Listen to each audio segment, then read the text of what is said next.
I have been in a place, frankly, been emotionally not distraught, but just exhausted place the Mm. last couple of weeks. And I have actually joked not once, but several times with random customers who I find out are either thinking about starting their own business or do. And if they are thinking about it, I'm like, don't do it. I was like, answer these questions. Do you like free time? Do you like work-life balance? Yeah. Do you like money? Yeah. Because you don't get any one of those for the first many years of your business ownership.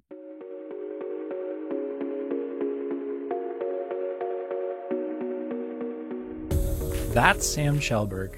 He's the founder, owner, and namesake of SK Coffee, a specialty coffee roaster based right here in Minnesota that explores unique and rare single origin coffee. And I'm Joel Lehman. Welcome to Connection Request. I just want to begin by saying how much I appreciate everyone who's listening to the show, writing in with feedback and ideas, and just generally being amazing hype people. I'm having so much fun with this and want to make sure you all know how much it means to me for you to spend a little time with me every couple weeks. In the coda, I'll tell you a little bit about what I've been up to in the past few weeks, and I will do my best to convince you to book some vacation time for yourself. But right now I want to get straight into my conversation with Sam. Sam and I went to college together, and I knew he was a talented, special, and creative guy. At the time we knew each other, we were both destined for careers in music, but eventually we chose different paths, which we'll talk about in today's conversation. After moving back to the Twin Cities from Boston, Sam popped back on my radar a few years ago, and I've just really enjoyed following his journey closely since then. He and his partners have built an incredible business in SK Coffee, one that takes its craft and product really seriously, but still creates an incredibly warm, vibrant, and open environment for anyone who stops by. It's not pretentious. And it's one that's begun to get some really incredible recognition here in Minnesota and beyond. For people who take coffee seriously, SK has become much more than a business. It's a community. We chatted just days after he opened his second location, and I thought he would be incredibly excited and full of energy riding that high, which he was, but he was also incredibly open and honest about the very real struggles that come along with being an entrepreneur, the trade-offs that come with dedicating so much of your life to one thing. So, without further ado, here's my conversation with Sam Shelberg.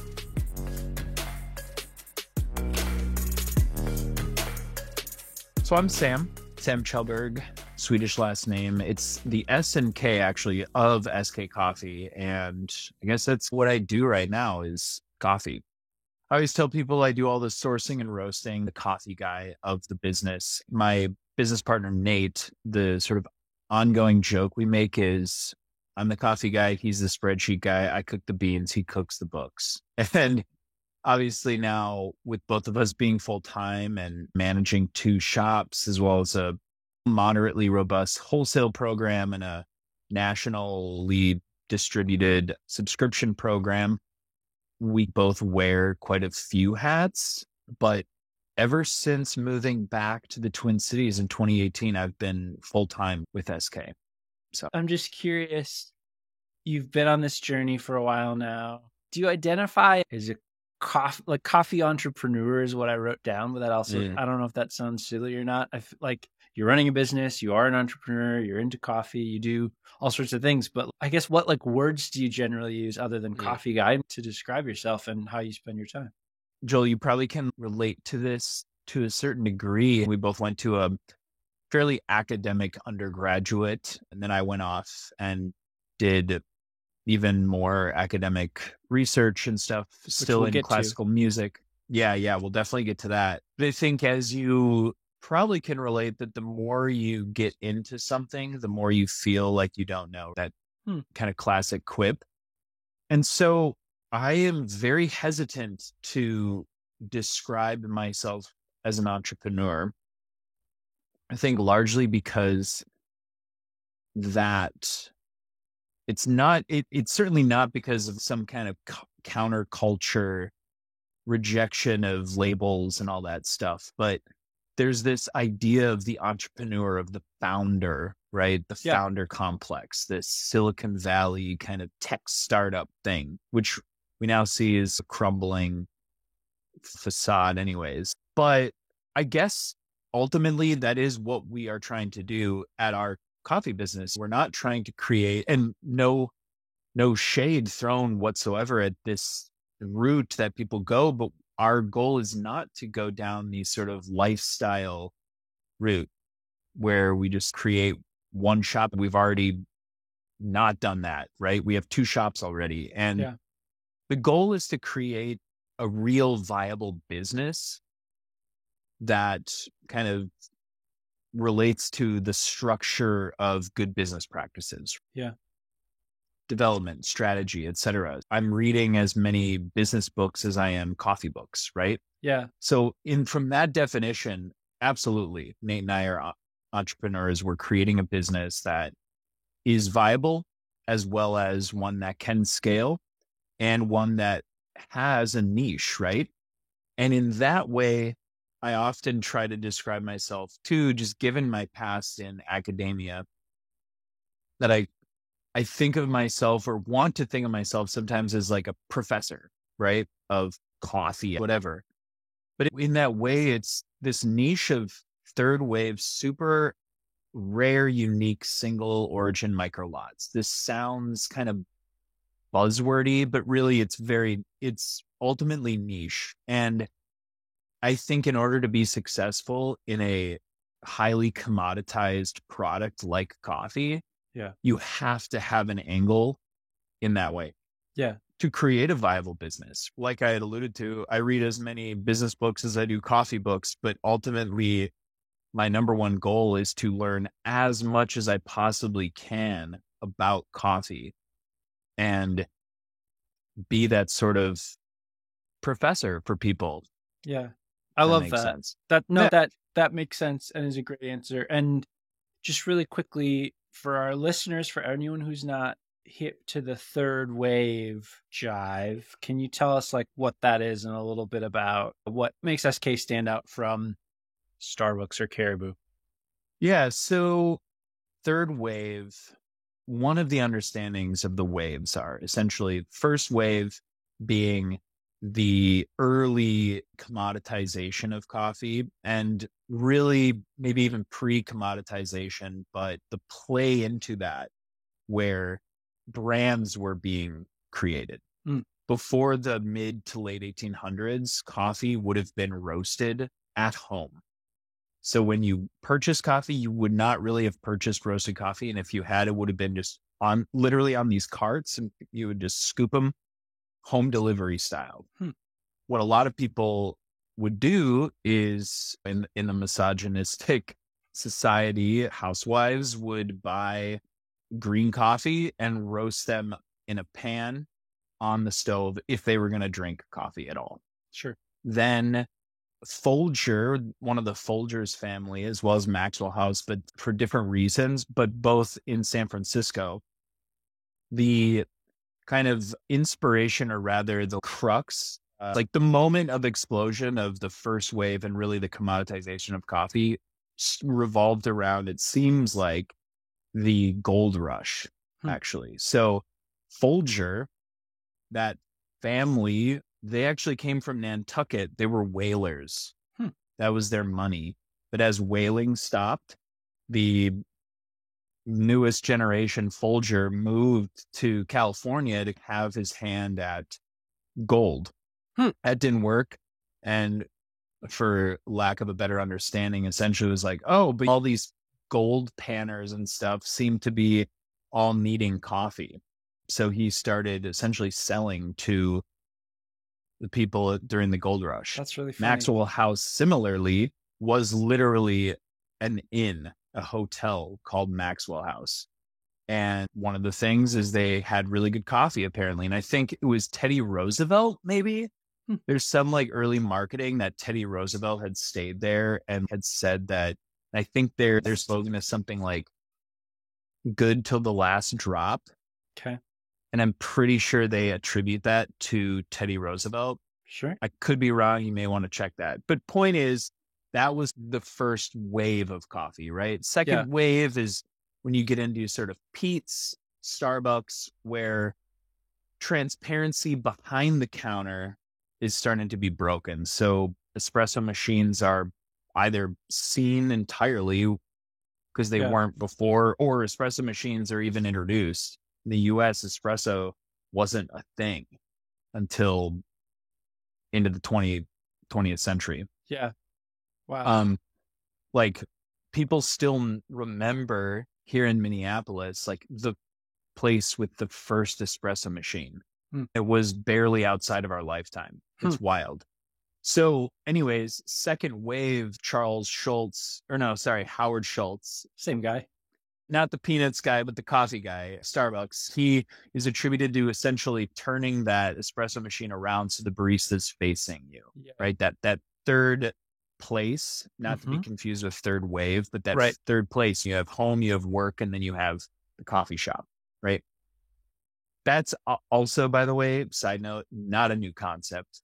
Coffee house culture has been around since Vienna in the 1700s. Yeah. Or even earlier. Like J.S. Bach, the great German composer, one of his jobs was actually as a music director for Zimmerman Coffee House. It was like a community music group that he ran that only ever met, rehearsed, and performed at a coffee house. Interesting.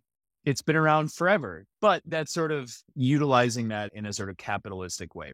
Third wave is still the sort of general, we're still operating on this as being where we currently are, although we're past third wave now. But third wave is ultra transparency, understanding the farmer, the process. Light roasted coffee starts to get introduced in third wave. And so, that's where we're at. The idea of single origin. But now some in the profession argue that we're in what's called the tidal wave. It's whatever. It's silly. But point is, we're kind of past that. And what we're trying to do is to try and bring it back here is start from that floor, right? Of understanding place, single origin, but understanding people, process, and variety, right? So where apples were in the 90s, where we started to understand like Honeycrisp, Fuji, you would never go today to a grocery store and ask for a red apple. Yeah. You have 10 red apples and you know which varieties taste like what, right? Yeah. And that is happening in coffee right now. And that is where we're trying to engage with. And this is still, oddly enough, this has been going on for a while, especially on the coast and in Europe and in Asia and the Middle East too. But for some reason, the US, man, we just, especially in the Midwest, we love our dark roast blends. That French roast, just milk in the coffee. And that's great, right? That's sentimental. People love that. Yeah. People love that nostalgia. And coffee is often connected to nostalgic experiences of childhood. My parents drank this, so I drink it, blah, blah. Or just routine even, right? It's like that, like coffee is so associated with, I've done it every day for the past so many years. Why would I change that? I really appreciate that explainer. I think that helps set the grounding and foundation for why you do what you do. But let's actually bridge that into the news hook of this podcast. Part of why I wanted to talk to you right now is this won't come out for a few weeks, but 11 days ago, 12 days, something like that, you've doubled the number of locations of SK Coffee and you've opened a new location in Minneapolis. And at least my guess is that's a big deal. That's like a huge milestone in your business. Just from our conversations, I know it's not like that happened overnight. You've been planning and thinking about it. Just a side note, I've told you this, but I'll say it publicly. Because your first location was in St. Paul, where I am a resident, I feel a little bit jealous of Minneapolis that now Minneapolis also gets access to its own SK, but I'm okay with it because it helps your business grow. But tell us a little bit, like, how are you feeling? What is that moment like to do that? Tell me a little bit about how it's going. There's a few things here. one, how do you make a decision as a business owner, as an entrepreneur, as someone who's trying to build a business? There's so many different factors, right? Price consciousness, right time, right place. Nothing is ever a sure bet, right? All these, you could say all these quips, right? All these little phrases. And as much analyzing as you can do, ultimately, you have to feel like something is right. I was watching the Elizabeth Holmes documentary, and for all the wild stuff that happened in that story, they made this very simple explanation of sort of angel investors, but I think it can broadly describe a lot of business, or the sort of end decision piece of any decision. And it's like, ultimately, you got to rely on your gut. Yeah. And so getting in touch with, and that gut is not, I don't mean that in a woo-woo way, but ultimately, like, there are things you can understand at the forefront of your consciousness on all your spreadsheets and everything.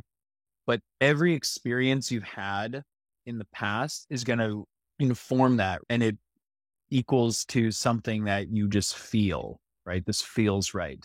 Yeah. So while, we were thinking about this for a long time, it was actually a quick turnaround. So we took over.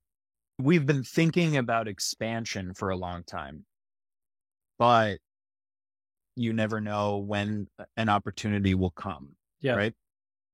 So that location has had a coffee shop in it in some regard for 30 years. It's on the corner of Lyndale and 24th in the Whittier neighborhood, near Uptown, but not technically in Uptown.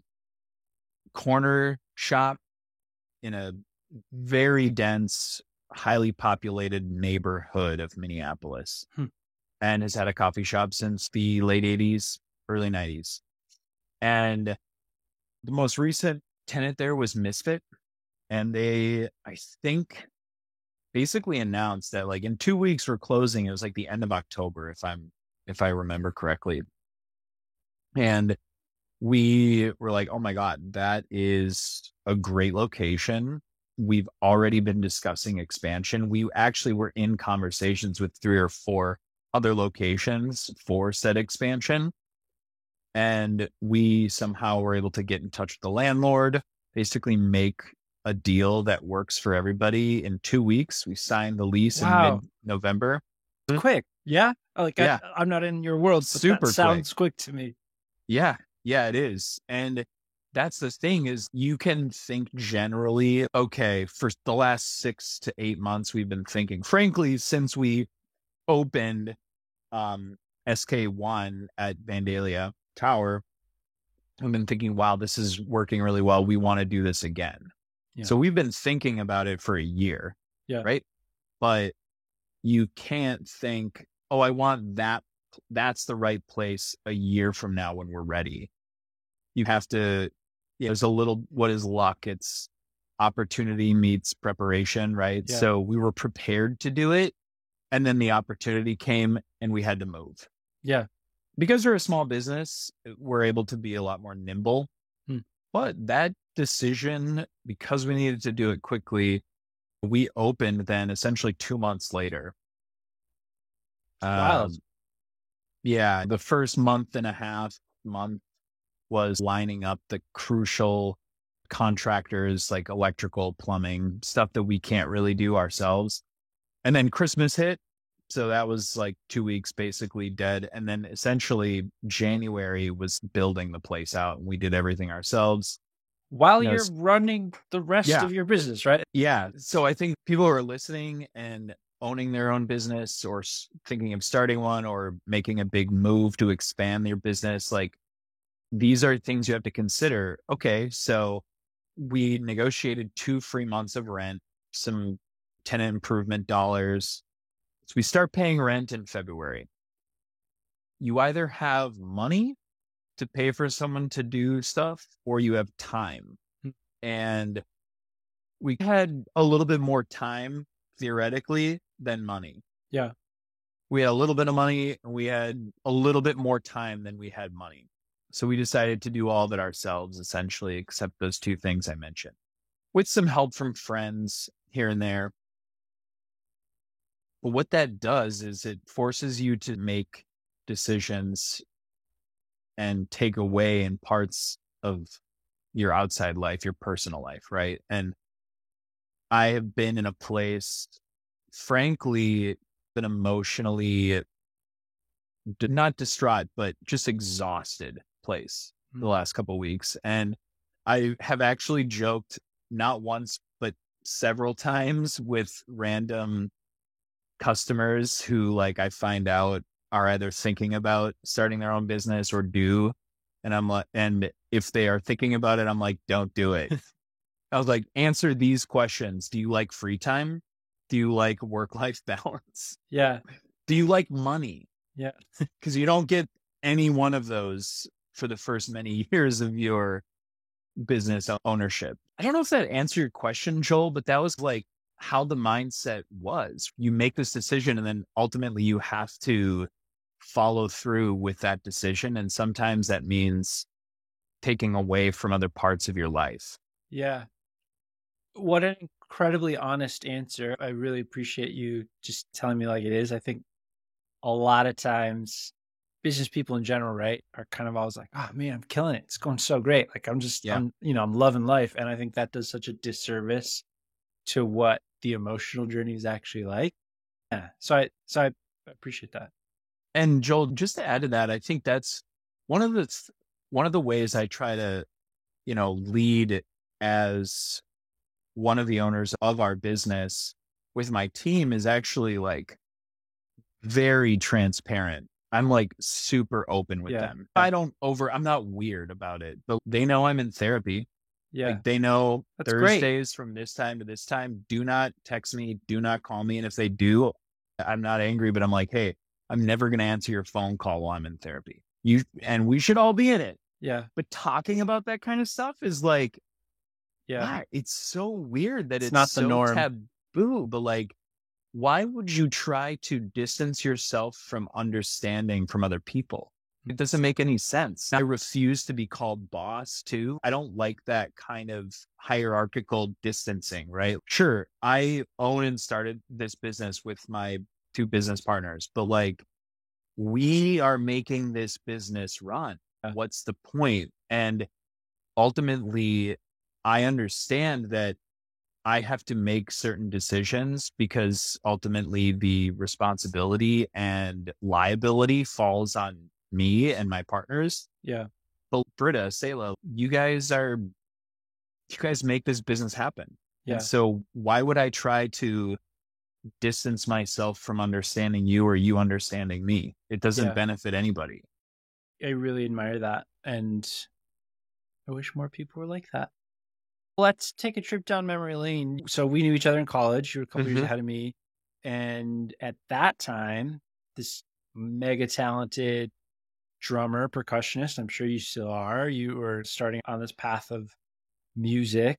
I'll let you tell it in better words. But like then post-college, you did a bunch of interesting things. You worked at NPR for a while. You were in radio. You went and became this conductor of choral activities. Like you did all sorts of interesting things. And then you just popped back up on my radar as, like I'm opening this coffee business. So I think it's a super interesting path. How'd you get from point A to point B? First of all, thank you for saying that from somebody like yourself who is ultra talented. It means a lot. But no, so percussion, conducting, all that stuff, music was my life just as it was yours for so long. It's funny to say I was doing music for 20 years before I did this. And that's not an exaggeration. Like when you were in high school, you probably took P theory and all that stuff, right? Or the equivalent. Yeah. Like I was in choir band, all the extracurricular, like all state, all conference, all the honor bands I could do. So it was my life. And then college and then grad school, the 2 years between that. So really since 2007. Just a life centered around music. And even there. Yeah. And really even in high school. Just really quickly, like Yeah. I don't talk a lot about myself on this podcast so far, but every time I tell my career story, it's like my entire life leading up to a certain point was to be in music and to be a band teacher, right? Like from a very early age, like the one through line was music. And then all of a sudden one day it wasn't. And that was a very, like, it was the right decision. I don't regret anything, but it was in some ways disorienting. So anyway, I can relate a lot to what you're saying. Yeah, totally. Yeah, since we were probably 7, right? That's when I started taking piano lessons. And I guess I wasn't like, oh, I'm going to be a professional, but that's when you start playing music, and then it hasn't been not part of my life. Sorry to use a double negative, but it's been part of my life ever since. And actually, side note, and I guess it's part of this whole thing, but I actually officially am taking like 6 months minimum off of any music. I'm not doing anything. I'm just taking a break because I think it's a long story. Maybe I'll get there, but it's unimportant. But this is the first time since I was 7 that I like haven't done something musical, which is wild. I'm 34. Okay. So going back, after I graduated undergrad, I went to work for NPR, which was the luckiest job. I cannot describe to you how effing lucky I was. Like, I think actually that job changed my life. Interesting. Not because I wasn't expecting that. Yeah. So I was studying theory, comp, and philosophy as an undergrad, not education. So I couldn't get a job in the schools, not performance really. So that wasn't my goal. So I wasn't taking auditions anywhere. And I wasn't going into a grad school program to then become a professor at the time. So I was like, what the hell am I going to do? But truly, I had no idea.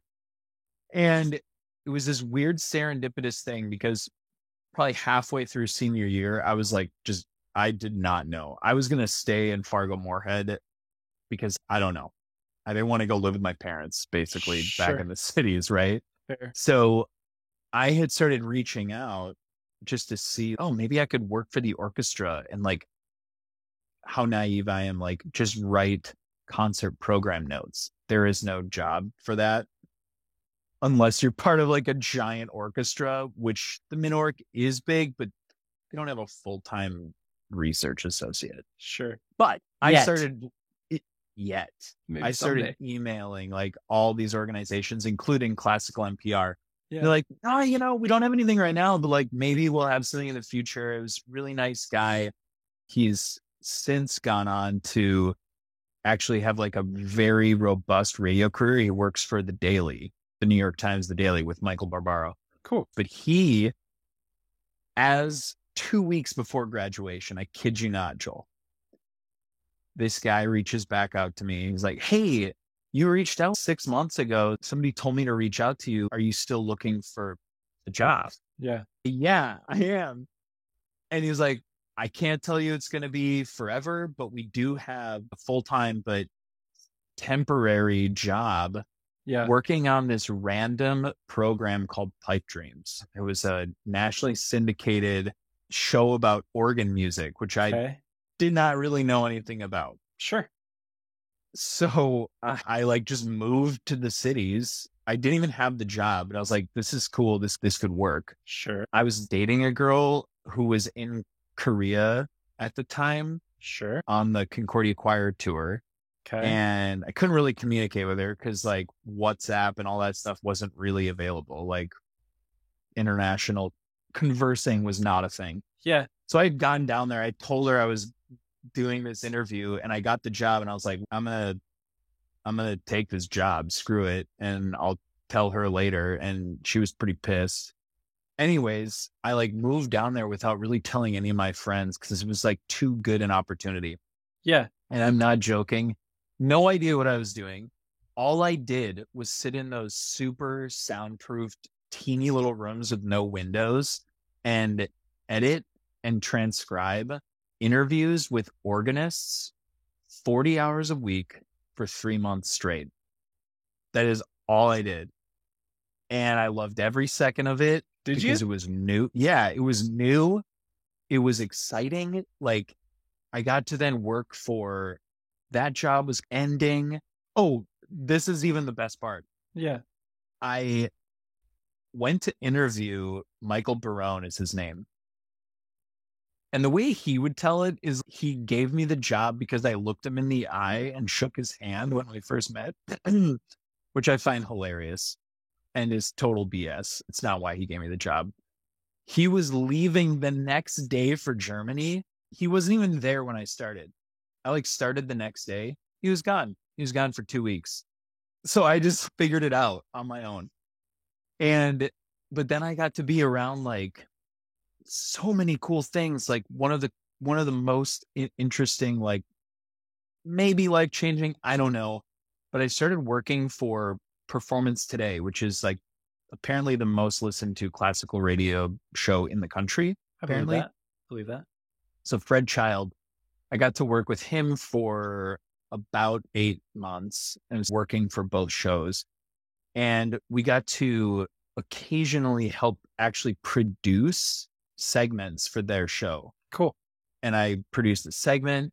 And then it was the 10-year. It was in 2011. It was the 10-year anniversary for 9/11. And Steve Reich wrote a piece called WTC 9/11. And while I did not get to meet Steve Reich in person, Fred did a studio-to-studio interview with him. And I got to sit in and just listen to Steve Reich in the candid, conversational interview. Yeah. This actually does sound like a dream job for you as your first, pretty lucky break. At the time, it was unreal. And Steve Reich, side note, was a life-changing composer to me. You're listening to your dream composer. You're at NPR. Eventually jumped to be a conducting student. Yeah? You moved to Boston? So I was exploring conducting while in undergrad, and when out in the real world, I was like, I'm going to keep doing this. So I essentially had my first sort of official entrepreneurial kind of venture and started my own choir group with a bunch of young people just like us. And we were called Academy of Voices. Great name. Yes. Sounds cool. Really, they're still a group, but they're named something different now. But the group that you started is still going without you. That's actually incredible. It's pretty cool. Yeah. It's pretty cool. So that's when I was like, oh, I got to do conducting. This is so fun. It has that kind of entrepreneurial, I loved starting stuff. Yeah. And if you remember, Joel, Peter Graff and I do. Remember that new music symposium? That was Peter and my little project that I think then went on for another year or two. Probably did.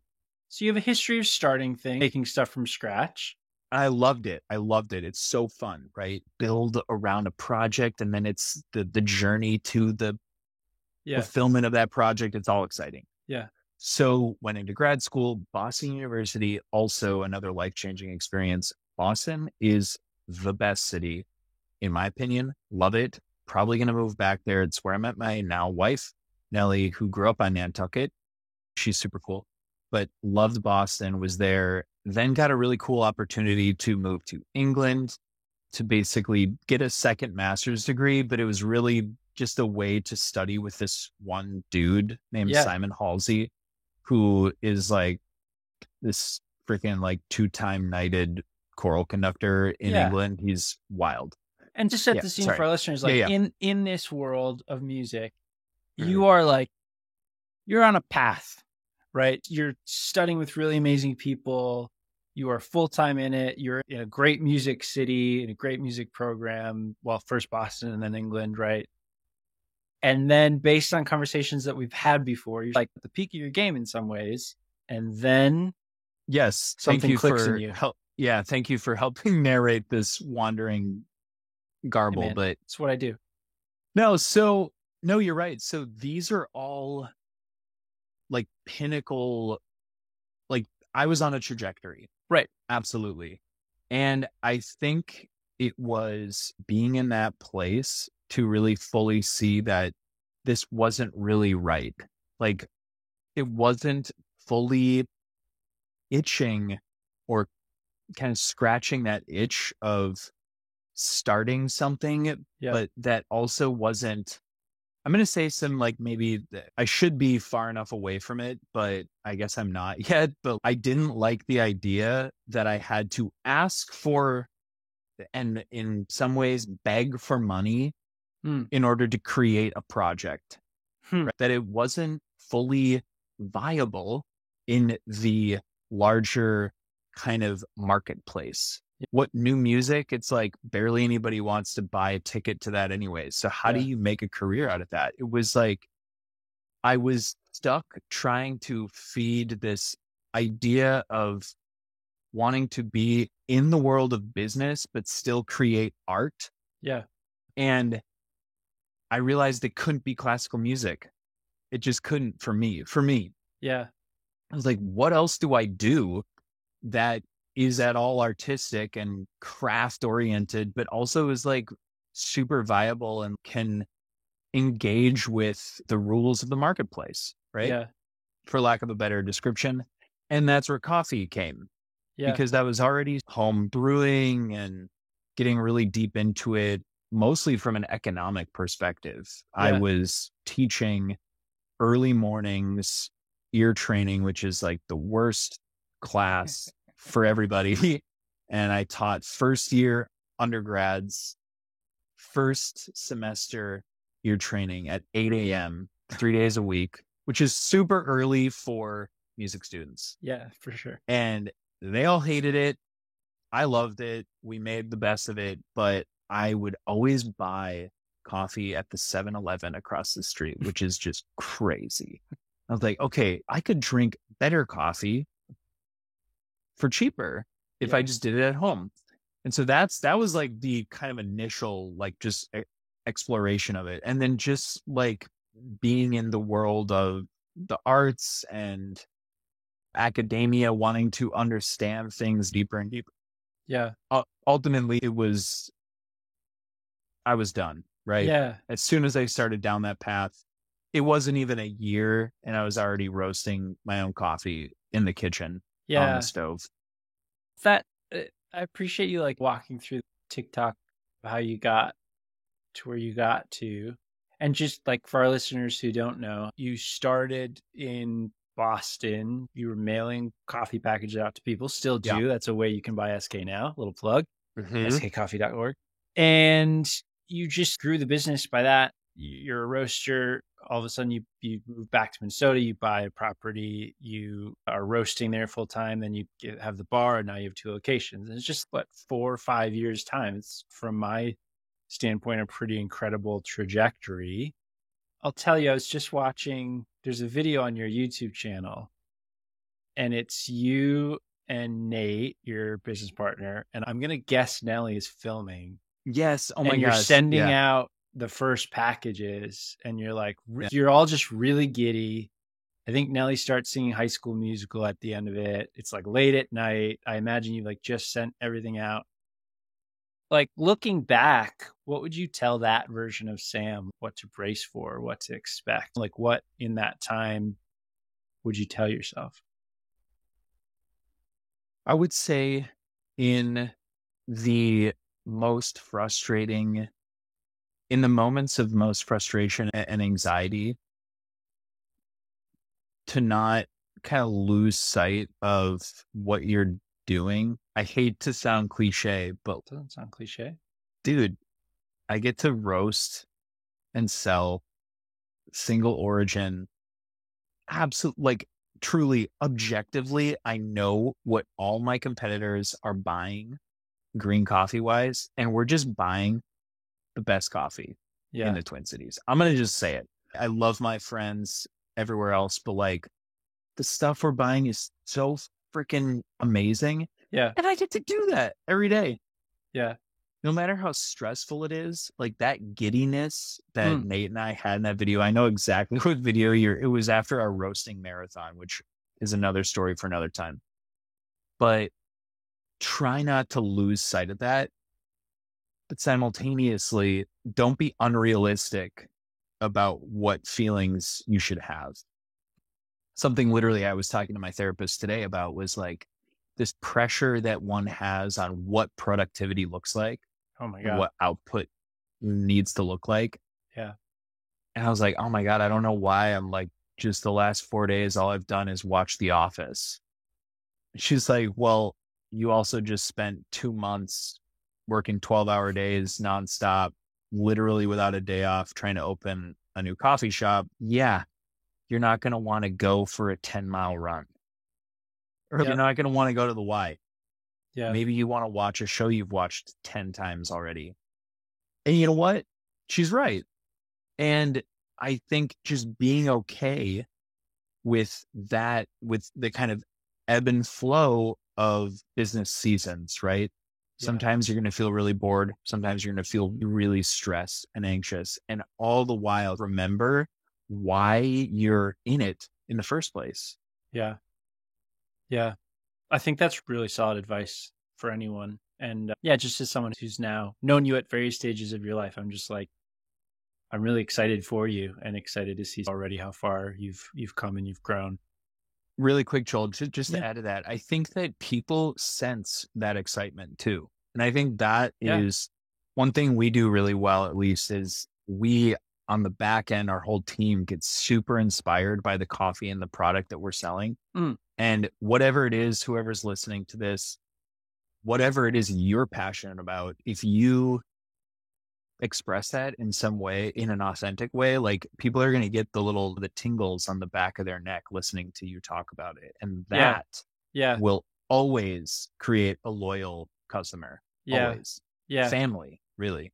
And I'll just endorse that. Like I spent a lot of time at your coffee shop. I like look at stuff that people create that come into your business and create content around it. Like you have built there's just this community of people who are excited about it. And yeah, just keep going, man. So let's do rapid fire. You okay with that? Let's do it. And then we'll send you It's on great. your way. Okay. Sam, what's the worst piece of career advice you've ever heard? It's an interesting, I want to come back to it because the reality is, Joel, like we have this third business partner that I met, Jeffrey. Yeah. Briefly. And like actually he's sort of business dad a little bit. Yeah. And a mentor, and almost every piece of advice he's given us is right. And so I almost want to answer the question with what is the worst intuition? Sure. In a way, if I might. Yeah. I think something that has the worst intuition, and I'll say not a good intuition that has actually shaped our business, is the bad piece of advice would be to say yes to everything. Mm. And that actually, especially when you're trying to create a niche, really like unique product, will not propel that product. Yeah. Basically, if you say yes to everything because you think, oh, I need the money, that might get you money quickly, but you will never differentiate your product. It will dilute your product. And in the end, you won't be profitable because you're likely saying yes to things that aren't making you very much money because you're just doing it a lot. So learning how to say no is the opposite part of that, because saying yes to everything is not a good idea. Yeah. Good advice. For somebody just coming out of college, as you and I once did, what would you tell them? What would you tell Sam of 2011 that you've learned? Or what advice would you pass on to them? Don't shy away from the trades. This doesn't sound like so philosophical, but in a way, we're funneled so aggressively into this idea of what success looks like.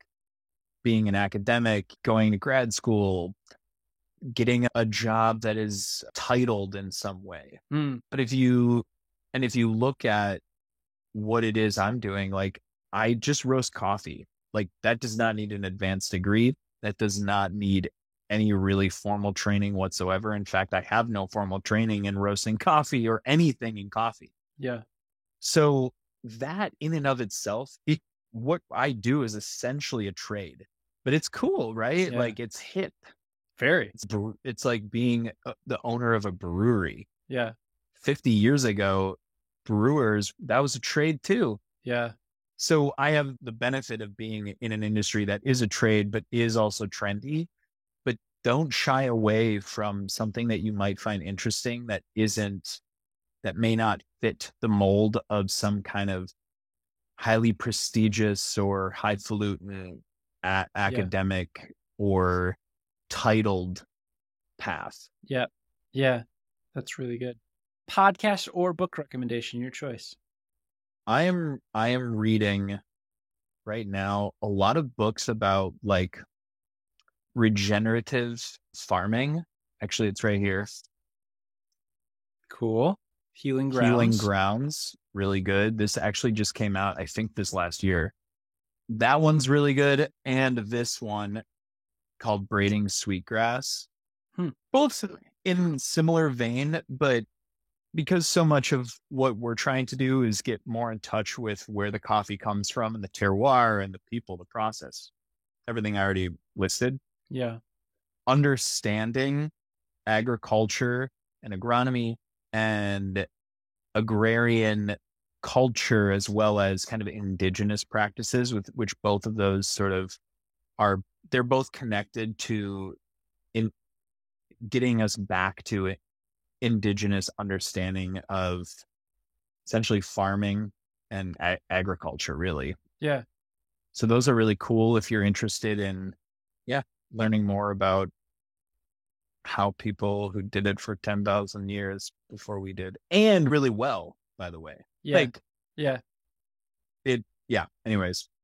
2 more rapid fires and then we'll let you go. Yep. One is you're really into music. You make a lot of music. You listen to a lot of music. You often have music playing in the cafe. Give us a plug for a band, an artist, an album, or something you're digging lately. I've been digging a lot lately. It's not that interesting, but Fleet Foxes, I cannot get enough of right now. Great. Maybe it's because of the season we're in, that kind of quasi folk, indie folk vibe. Yeah. Specifically, Robin Pecknold, the lead singer of that group, released, and some of the band in some tracks, but they released a sort of live during the pandemic concert, but it was a concert for nobody. Yeah. But it was a live recording called, I think, The Long Solstice or something, or it's really good. It's really good. If you're interested in exploring and want a meditative experience, always a composer that I was super into during my graduate and even undergraduate studies, actually I did my thesis on in grad school, is an Estonian composer named Arvo Pärt, Arvo, PA with an umlaut, RT. Yep. Okay. And anything by Arvo Pärt is spectacular. Okay. And will get you into a really beautiful place. I am going to check both of those out, and I'll put them in the show notes as well. And lastly, best piece of career advice, or any good one that you think to leave our listeners with. I said it already, but really essentially leaning really heavily into your niche and what your mission is. So learning how to say no, all that kind of stuff. Honestly, that's probably the best piece of advice. Just to explain very briefly what I mean. So we've sold coffee for $45 a bag, which is 4 times as much as most people pay for coffee at the grocery store. Yeah. And we didn't get there right away, but because we kept saying no to the things that weren't us, and we kept diving deeper into what our mission and vision was, we eventually got to be there. And how that plays itself out in a positive business way is now people trust us, that we know what we're talking about. Yeah. And so I don't even really think twice when we're buying a coffee we might be buying a coffee coming up that's $50 a pound unroasted. Yeah. We currently are selling a coffee that is $30 for 4 ounces. Yeah. For a 12-ounce bag, that's $90. That's a $90 regular bag of coffee. Yeah. And we're selling out of it every time I put it out. Wow. Because people trust us because we've chosen not to dilute our mission. Yeah. So find something that's meaningful that you feel really passionate about, and it might take more time. Yeah. But by taking the time, and you're going to create more loyalty, and loyalty is how that's going to help you succeed. Yeah. It's not by saying yes to everything. Yeah. Finally, where can people find out more about SK Coffee and follow your journey from here? Our website is skcoffeeplease.com. And by the time you listen to this, we will actually have a new website. I'm redoing it. We might launch it tomorrow. Also, follow us on Instagram, s.k.coffee. Otherwise, come to our shops. Our new shop is corner of Lyndale and 24th in the Whittier neighborhood. And our HQ roastery and coffee bar is at the Vandalia Tower. Yeah. And just to be clear for any listeners, obviously around the world and the country, you ship to where? All the US? Everywhere. I've shipped anywhere. to Nicaragua, Hong Kong, England, Puerto Rico. For people wherever. who like something different, an incredible product, it's I gift it to all my friends and we drink it all the time. And we obviously like coming to visit the shop, so I could endorse it more fully. Sam Shellberg, thank you so much for being generous with your time, and I hope to see you around soon. Fantastic. Thanks, Joel.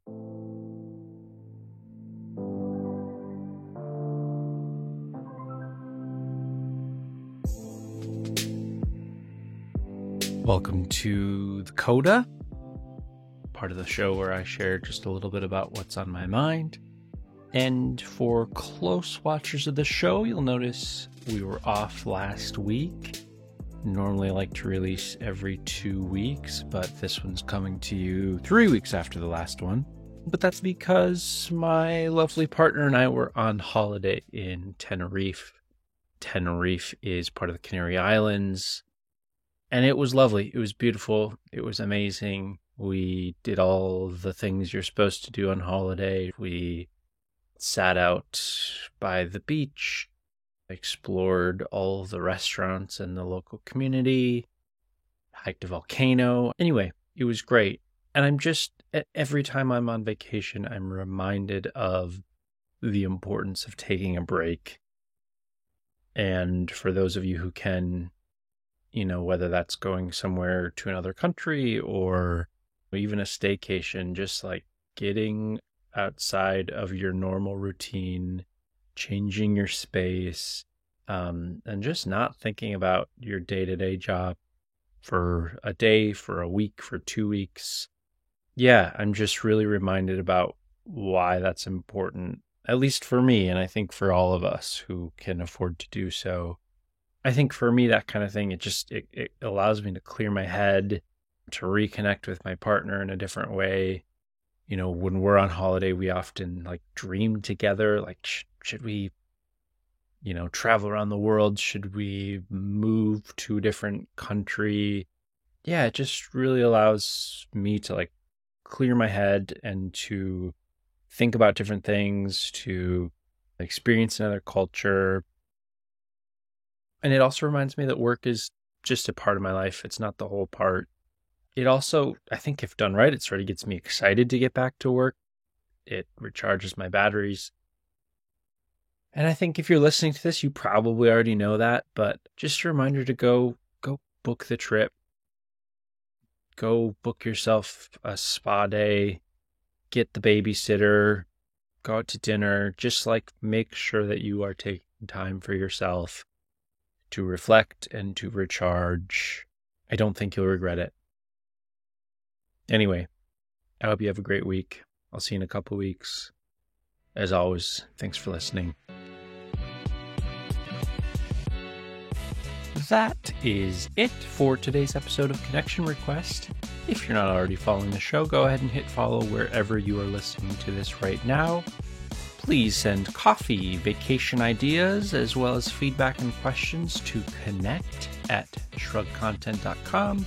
That's connect@shrugcontent.com. If social's more your style, that's okay too. You can hit me up on Twitter, LinkedIn, or Instagram Or you can follow the show on TikTok, Instagram, Twitter, or YouTube. Until next time, be well, and thanks for listening.